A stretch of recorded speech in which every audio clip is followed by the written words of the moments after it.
Hello everyone, once again Vidya's career institute welcomes you all. जो नए हैं उन सभी को मैं बता दूं कि हम लोग 10th क्लास के साइंस सब्जेक्ट्स की इम्पोर्टेंट क्वेश्चंस की सीरीज चला रहे हैं, जिसमें हर क्वेश्चंस को हर चैप्टर वाइज कवर किया गया है। आप अगर इन क्वेश्चंस को कर लेते हैं तो आपके लिए कुछ अच्छे मार्क्स की उम्मीद की जा सकती है।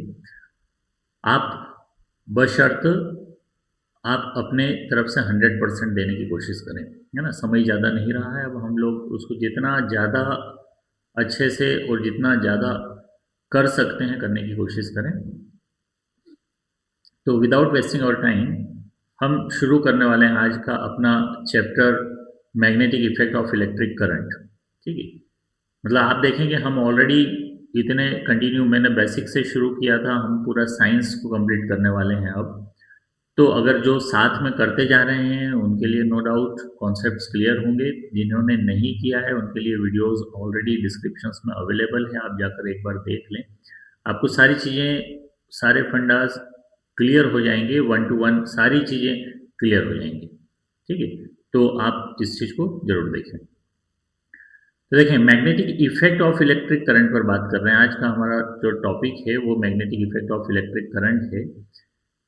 इसमें सबसे फर्स्ट क्वेश्चन जो हमारा है वो है कि state the right hand thumb rules, जो कि मोस्ट इम्पोर्टेंट रूल है और आया है कितनी ही बार एग्जाम में। ठीक है, देखिए मैं आपको जैसे कि पहले भी बता चुका हूं कि हम इम्पोर्टेंट क्वेश्चंस में भी इम्पोर्टेंट यहाँ पर देखते हैं कि कौन से प्रोबेबिलिटी ज़्यादा है क्वेश्चंस के आने की।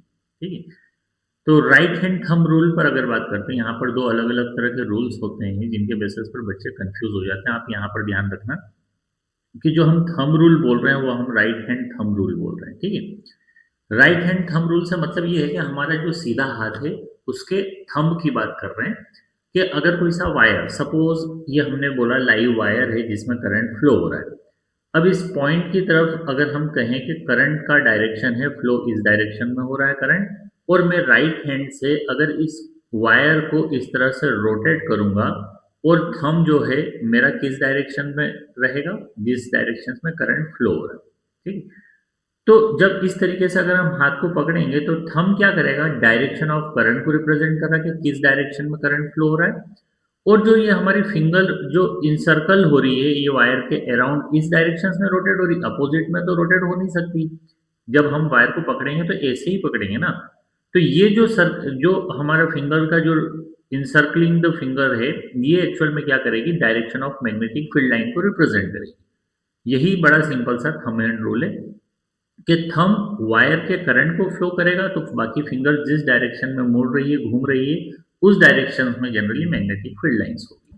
ठीक है, तो देखिए क्या दे रखा है यहाँ पर कि according to the right hand thumb rule, if we hold the conductor in the right hand with the thumb pointing in the direction of current, हमने करंट कंडक्टर को इस तरीके से पकड़ा है कि हमारा जो थंब है वो थंब किधर पॉइंट कर रहा हो, वो हमारे लिए करंट के डायरेक्शन को बताने का काम कर रहा हो। तो बाकी जो फिंगर इंसर्कलिंग द कंडक्टर, जो फिंगर घूम रही है या फिंगर जो मोड़ रही है, जो फिंगर के टर्न का डायरेक्शन जो रहेगा वही डायरेक्शन हमारा किसके लिए रहेगा, मैग्नेटिक फील्ड लाइंस के लिए रहेगा। तो ये बड़ा सिंपल सा रूल था जिसको हम बोल रहे थे राइट हैंड थंब रूल। ठीक है, चलो नेक्स्ट क्वेश्चन पर बात करते हैं कि what is an electromagnet, how is it different from a permanent magnet.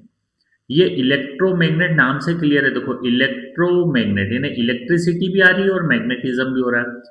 Electricity का अपना अपना जो चैप्टर का नाम है वो क्या है, magnetic effect of electric current.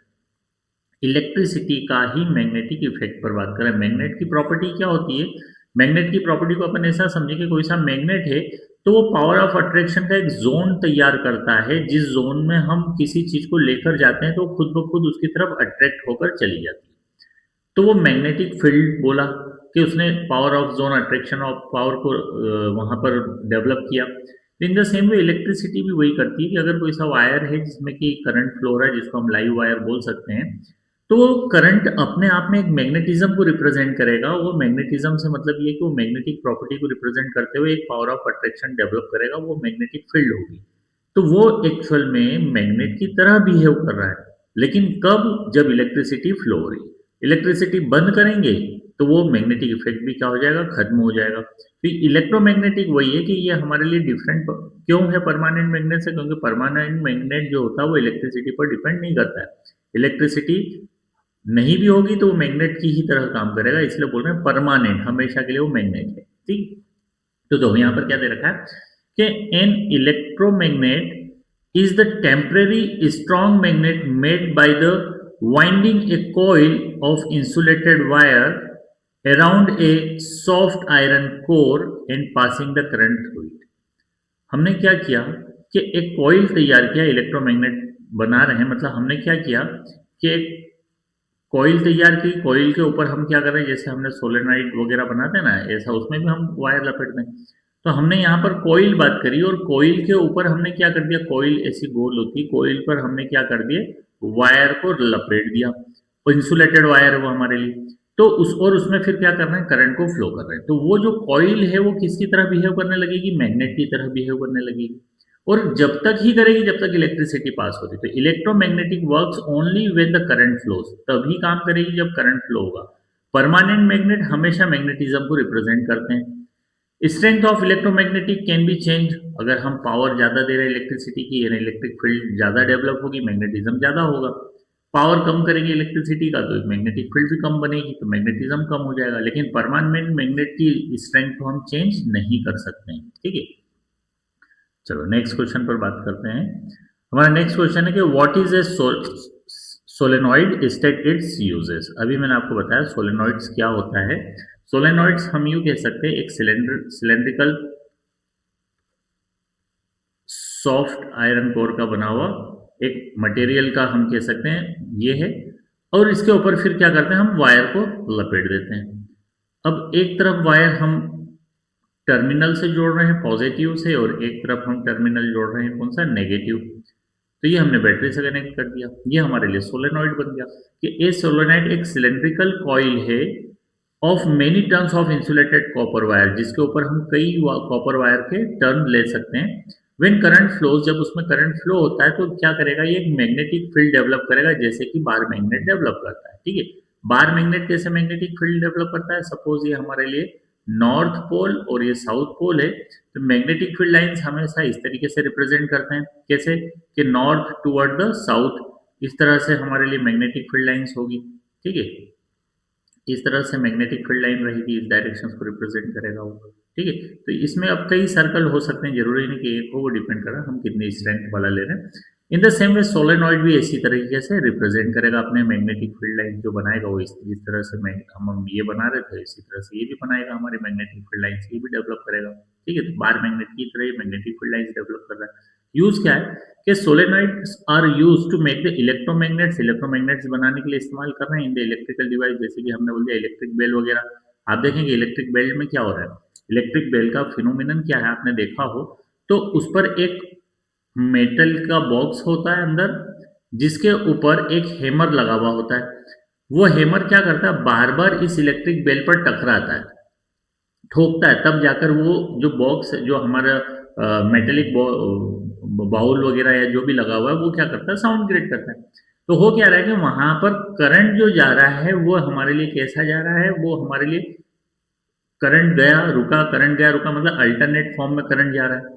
तो जिसके कारण वो हैमर बार बार मैग्नेटिक फील्ड उसमें आने के कारण हैमर उससे चिपक रहा है, मैग्नेटिक फील्ड चली गई, हैमर वापस छूट गया, फिर फील्ड आई, फिर चिपक गया, मतलब ये बार बार स्ट्राइक होने का रीजन वही है। ठीक है, तो वहां पर भी यूज हो रहा है। नेक्स्ट क्वेश्चन है, why does the compass needle get deflected when brought near the current carrying conductors. Compass needle मतलब हम जब लेकर जाते हैं किसी करंट कैरिंग कंडक्टर के पास में, तो वो डिफ्लेक्ट होना क्यों शुरू कर देती है। तो एक current carrying conductor produce a magnetic field. अभी हम यही तो बात कर रहे थे कि जब इलेक्ट्रिसिटी कहीं पर है, मतलब वो कहीं ना कहीं अपनी मैग्नेटिक फील्ड डेवलप करेगी, और कंपास निडल सीधी सीधी सी बात है कि मैग्नेटिक फील्ड के इफेक्ट में आएगी, वैसे ही वो अपने आप की निडल का डिफ्लेक्शन शो करना शुरू करेगी। नॉर्थ टुवर्ड द साउथ हम बोल सकते हैं, ये डिफ्लेक्शन शो करना शुरू कर देगी। तो compass needle experience the torque and get deflected. Okay, next question है कि list the factor on which the force experienced by the current carrying conductor in the magnetic field depends. ठीक है। अब यहाँ पर हमें वो सारे फैक्टर्स की लिस्ट बताना है यहाँ पर, जिसमें कि क्या होगा कि वो फोर्स जो एक्सपीरियंस किया जा रहा है किसी करंट कैरिंग कंडक्टर के द्वारा जब उसे मैग्नेटिक फील्ड में लाया जा रहा है, ठीक है। तो पहला तो ये कह सकते हैं स्ट्रेंथ ऑफ मैग्नेटिक फील्ड, ठीक है। स्ट्रेंथ कम होगी तो करंट कैरिंग कंडक्टर जो है उस पर लगने वाला जो फोर्स है, एक्सपीरियंस फोर्स है, वो कम या ज्यादा हो सकता है। ऐसे मैग्नीट्यूड ऑफ करंट मतलब करंट का पावर कितना है, ठीक है, कितना उसमें करंट फ्लो हो रहा है, ऐसे ही कितने एम्पियर का करंट फ्लो हो रहा है ये समझ सकते हैं। लेंथ ऑफ कंडक्टर कितना है, ऐसे angle between the conductor and magnetic field कितना है। तो ये सारे वो फैक्टर्स हैं जिन पर फोर्स डिपेंड कर रहा है, ठीक है। चलो नेक्स्ट क्वेश्चन है कि under what conditions does the current carrying conductors kept in the magnetic field experience the maximum force. किस कंडीशन में current carrying conductor magnetic field में मैक्सिमम फोर्स एक्सपीरियंस करेगा। तो मैक्सिमम फोर्स तभी एक्सपीरियंस करेगा जब हम उसको कैसा रखें, परपेंडिकुलर रखें, perpendicular to the directions of magnetic field, ठीक है। तो मैग्नेटिक फील्ड के डायरेक्शंस के परपेंडिकुलर अगर हम करंट कैरिंग कंडक्टर को रखेंगे तो उसका जो टॉर्क है वो ज्यादा होगा, या फिर हम ये बोलते हैं कि जो फोर्स होगा वो मैक्सिमम हो जाएगा, ठीक है। चलो नेक्स्ट रूल है, देखो यहाँ पर आ गया फ्लेमिंग्स लेफ्ट हैंड रूल। मैंने अभी आपको बताया था कि बच्चे कंफ्यूज यहीं पर होते हैं। ये लेफ्ट हैंड रूल है, वो हमारे लिए क्या था, राइट हैंड थंब रूल था। हम सीधे हाथ से जनरली वायर को पकड़ रहे थे, थंब बता रहे थे और रोटेशन बता रहे थे। तो वो मैग्नेटिक फील्ड को बता रहा था कि करंट किस डायरेक्शन में फ्लो हो रहा है, उस डायरेक्शन में अगर थंब को रखेंगे तो जो फिंगर घूम रही है उस डायरेक्शन में वो मैग्नेटिक फील्ड डेवलप होगी। लेकिन ये लेफ्ट हैंड रूल है, क्या है ये, लेफ्ट हैंड रूल। ये किन किन बातों को बताता है, देखो ये मैग्नेटिक फील्ड को बताता है, करंट के डायरेक्शन को बताता है, दूसरा ये कह सकते हैं कि फोर्स को बताता है, ठीक है। अब मैं आपको अगर यूं बताऊं कि हमने तीन डायमेंशन ले लिए, जो कि एक दूसरे से कैसे हैं, परपेंडिकुलर है, एक दूसरे से कैसे बना रहे हैं, 90 डिग्री का एंगल बना रहे हैं, सभी एक दूसरे से 90 डिग्री का एंगल लेकर चल रहे हैं। मतलब ये 3 डायमेंशनल स्ट्रक्चर हमने बना लिया है, यहाँ पर यूं समझ लें। अब 3 डायरेक्शंस को रिप्रेजेंट कर रहे हैं, तो क्या होगा कि फ्लेमिंग्स लेफ्ट हैंड रूल के according, left hand rule generally इस तरीके से बताते हैं वो कि ये वाली फिंगर्स इसके परपेंडिकुलर है, इस थंब के भी परपेंडिकुलर है। ऐसे अगर हम इधर करेंगे तो ये भी क्या होगा, इसके परपेंडिकुलर आएगा। ऐसे इन द सेम वे ये भी इसके परपेंडिकुलर आएगा। तो ये तीनों डायरेक्शंस हमारे लिए एक दूसरे के कैसे हो रहे हैं, परपेंडिकुलर के केस में जा रहे हैं, ठीक है। तो ये समझ में आना चाहिए, फ्लेमिंग्स ये लेफ्ट हैंड रूल में जा रहे हैं, ठीक है। तो इसमें क्या होगा कि 4 finger shows the directions of magnetic field. 4 finger जो है वो हमारी क्या करेगी, डायरेक्शंस ऑफ मैग्नेटिक फील्ड को रिप्रेजेंट करेगी। ऐसे मिडिल फिंगर जनरली क्या करेंगे, हमारे लिए डायरेक्शंस ऑफ करंट को रिप्रेजेंट करेगी। और थंब किसको रिप्रेजेंट करेगा, फोर्स को, यानी कंडक्टर के मोशन को रिप्रेजेंट करेगा। तो कंडक्टर पर कितना फोर्स लग रहा है वो थंब रिप्रेजेंट कर रहा है। तो थंब रिप्रेजेंट कर रहा है मोशन ऑफ द कंडक्टर, या फोर्स हम कह सकते हैं। 4 फिंगर हमारी रिप्रेजेंट कर रही मैग्नेटिक फील्ड को, और मिडिल फिंगर हमारी रिप्रेजेंट कर रही किसको, डायरेक्शंस ऑफ करंट को। तो ये फ्लेमिंग्स लेफ्ट हैंड रूल है। मतलब ये ऐसा बनेगा कि एक दूसरे से कैसा हो रहा है, हमेशा 90 डिग्री के केस में बन रहा है। मतलब हमेशा एक दूसरे से ये तीनों परपेंडिकुलर रहेंगे, 90 डिग्री पर रहेंगे, ठीक है। नेक्स्ट है, what is the principle of electric motor. Electric motor का केवल प्रिंसिपल पूछा गया है यहाँ पर, कि an electric motor works on the principal that current carrying conductor placed in the magnetic field experience the force which can cause the rotation of coil। कि किसी करंट कैरिंग कंडक्टर को हमने मैग्नेटिक फील्ड में रखा तो उस पर force लगेगा और कॉइल रोटेट होने लगेगी। मैं अगर इस तरीके से डायग्राम बताऊं कि यहाँ पर हमारे लिए क्या हो कर दिया, हमने मैग्नेटिक फील्ड लगा दी और इसमें हमने इस तरीके से क्या कर दिया, कॉइल को प्लेस कर दिया, ठीक है। इसको मैंने कॉइल पर नाम दे दिया ABCD, ये कॉइल पर। तो मैग्नेटिक फील्ड, अब इसको हमने नीचे अलग बैटरी वगैरह से कनेक्ट कर दिया, करंट फ्लो हो रहा है इसमें। तो जब करंट फ्लो होगा, इधर नॉर्थ पोल साउथ पोल लगा दिया, यानी मैग्नेटिक फील्ड के बीच में हमने क्या कर दिया, कॉइल को रख दिया। तो क्या होने लगेगा कि ये पावर ऑफ अट्रैक्शन और पावर ऑफ रिपल्शन के बेसिस पर कॉइल रोटेट होने लगेगी, क्योंकि उसमें करंट भी फ्लो हो रहा है, ठीक है। तो करंट फ्लो हो रहा है, वैसे वैसे ही कॉइल रोटेट होने लगेगी मैग्नेटिक फील्ड के अंदर रखे हुए करंट कैरिंग कंडक्टर को। तो इसी को हम बोल रहे हैं प्रिंसिपल ऑफ इलेक्ट्रिक मोटर के। इलेक्ट्रिक मोटर कैसे शुरू होती, कैसे रोटेट होना शुरू हो रही, तो ये समझ में आना चाहिए आपको। नेक्स्ट है कि name the devices used to produce the electric current, state the principle on which it works. हमें वो डिवाइसेस के नाम बताना है जिनका इस्तेमाल हम कर रहे हैं किस चीज के लिए, to produce the electric current, electric current बनाने के लिए, ठीक है। तो इलेक्ट्रिक जनरेटर, आप देखो लाइट चली गई तो हम क्या करते हैं, जनरेटर का यूज करते हैं, है ना। इन्वर्टर हमारा एक अलग कॉन्सेप्ट हो गया, हम जनरेटर की बात करते हैं जब बड़े बड़े कोई से प्रोग्राम में जाते हैं, स्कूल फंक्शंस वगैरह में, तो जनरेटर लगे हुए होते हैं, जनरेटर शुरू कर देते हैं, लाइट आ जाती है, तो वो लाइट को क्या कर रहा है, इलेक्ट्रिसिटी को जनरेट करने का काम कर रहा है, फ्यूल डाला उसमें और इलेक्ट्रिसिटी जनरेट करना शुरू कर दिया। प्रिंसिपल ये है कि it works on the principle of electromagnetic induction के बेसिस पर काम कर रहा है, ठीक है। Current is induced in the conductor when it is rotate in the magnetic field. Current generally induced होता है, यानी आता है मैग्नेटिक फील्ड में, जब रखी हुई कॉइल को रोटेट किया जाता है तो करंट जनरली कंडक्टर में इंड्यूस हो जाएगा और वही करंट हम सप्लाई कर देंगे आगे, ठीक है।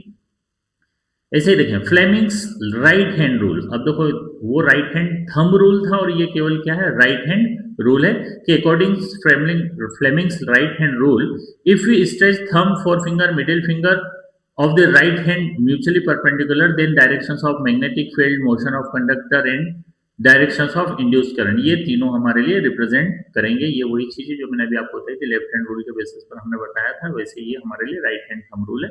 इसी तरीके से हम राइट हैंड को भी डायरेक्शंस में लेकर कर सकते हैं, ठीक है। चलो नेक्स्ट क्वेश्चन है कि what is the difference between the direct and the alternate current, यानी डीसी करंट और एसी करंट में, है ना। डीसी मतलब डायरेक्ट है, अल्टरनेट मतलब एसी मतलब अल्टरनेट करंट है। डीसी करंट बोलते हैं कि वन डायरेक्शन होता है, obtained from the cell and the batteries, इससे हमें शॉक नहीं लगता है, ठीक है। और एसी करंट जो हम बोल रहे हैं कि ये क्या करता है, चेंजेस द डायरेक्शन क्रिटिकली, एक इंटरवल के समय क्या करता है, डायरेक्शन को चेंज करता है एक फिक्स इंटरवल में। तो ये जनरली हम क्या करते हैं, use in the house hold supplies, जितने भी हम यूज कर रहे हैं हाउस होल्ड सप्लाई में, जहां पर हमें शॉक लगता है, ठीक है। नेक्स्ट है कि what is the advantages of AC over the DC. AC over the DC क्या एडवांटेजेस बता रहा है कि AC can be easily transmitted over the distance without much loss of energy. AC current को हम लॉन्ग डिस्टेंस तक पहुंचा सकते हैं। आप देखें कि कहीं पर हमारे लिए पावर हाउस अलग जगह पर बना हुआ और लॉन्ग डिस्टेंस 5 किलोमीटर 10 किलोमीटर हम पहुंचा रहे हैं, तो करंट आसानी से पहुंचाया जा सकता है एसी फॉर्म में, ठीक है। Can be easily stepped up और down by using the transformer, और ट्रांसफार्मर के बेसिस पर इसको स्टेप अप या स्टेप डाउन के बेसिस पर यूज किया जा सकता है। ये हमारे लिए एसी का कॉन्सेप्ट है, डीसी में ये चीजें नहीं की जा सकती, उसमें लॉस ऑफ एनर्जी ज्यादा होता है, इसमें लॉस ऑफ एनर्जी एसी में कम होता है। नेक्स्ट है कि what is the function of earth in earth wire, why it is necessary to earth metallic appliances. अब देखो ये बहुत ज्यादा जरूरी, बहुत कम घरों में देखने को मिलता है, ज्यादातर अब होने लगे हैं, हालांकि पहले के समय में इतना ज्यादा कोई रोल नहीं था। आप देखते होंगे कि जो खंबे पर इलेक्ट्रिक पोल जो होते हैं उनसे एक वायर नीचे अर्थन कर दिया जाता है, जमीन के अंदर चले जाता है ना। तो वो कोई खंबे को सपोर्ट देने के लिए नहीं लगाया कि भाई खंबों को, बच्चों को ये लगा खंबों को बांध रखा है उसको खंबा गिरे नहीं, है ना। तो खंबों को सपोर्ट देने के लिए, इलेक्ट्रिक पोल को सपोर्ट देने की जरूरत नहीं हो, तो ऑलरेडी बहुत अंदर तक के गड्ढा खोद कर गाड़े जाते हैं। ये अर्थन वायर है जो कि क्या कर रहा है कि एक्स्ट्रा चार्जेस कहीं आ गए तो उन एक्स्ट्रा चार्जेस को क्या कर देगा, वो अर्थ में पहुंचा देगा, ठीक है। तो अर्थ वायर एक्चुअल में क्या है, एक सेफ्टी मेजर है which provide the low resistance path to current in case of the leakage. ये लो रेजिस्टेंस पथ प्रोवाइड कर देगा अगर कोई सा लीकेज आया, मतलब मैंने कहा एक्स्ट्रा चार्जेस आ गए। It prevent the electric shock to user and metallic apply, और ये जनरली मेटेलिक अप्लायंसेस जितने भी हमारे घरों में यूज हो रहे हैं या हम खुद उसका यूज करें तो हमें शॉक लगने से, अप्लायंसेस के खराब होने से बचाने का काम करेगा, क्योंकि एक्स्ट्रा जो चार्जेस हैं जिसको अपन बोल रहे हैं क्या कि फ्री चार्जेस आ गए, वो फ्री चार्जेस को ये सीधा कहां पर पहुंचा देगा, अर्थ में पहुंचा देगा।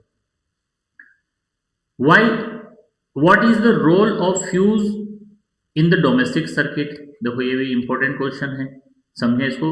Fuse protect the appliances by melting and break down the circuit if the current exist safe limit due to the short circuit और द ओवरलोडिंग।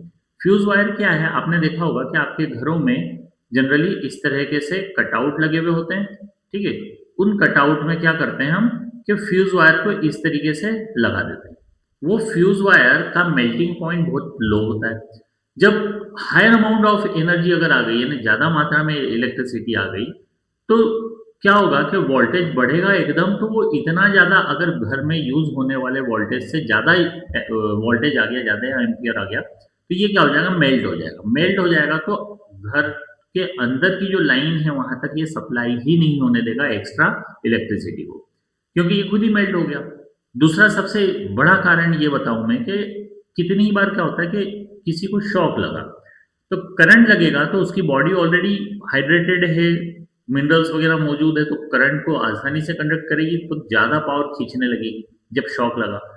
तो ज़्यादा पावर अगर सप्लाई होने लगेगा तो ये खुद ब खुद मीटर के वहाँ लगा हुआ कटआउट क्या हो जाएगा, उसके अंदर लगा हुआ फ्यूज़ वायर मेल्ट हो जाएगा और सप्लाई बंद हो जाएगा।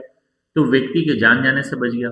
घर में कोई से अप्लायंसेस हैं हम यूज़ कर रहे हैं, फ्रिज वगैरह, टीवी वगैरह, तो एकदम हाई लोड, ओवरलोड जिसको अपन बोल रहे हैं, ओवरलोड अगर आया है तो उससे बच जाएगा ये। तो ये अप्लायंसेस को बचाने का भी काम कर रहा है। तो ये ज़रूरी है। अब यहाँ पर कितने ही समझदार लोग क्या कर लेते हैं कि कॉपर वायर लगा देते हैं। क्या लगा देते हैं, ये कटआउट था तो इस कटआउट में यहाँ पर कॉपर वायर लगा दिया।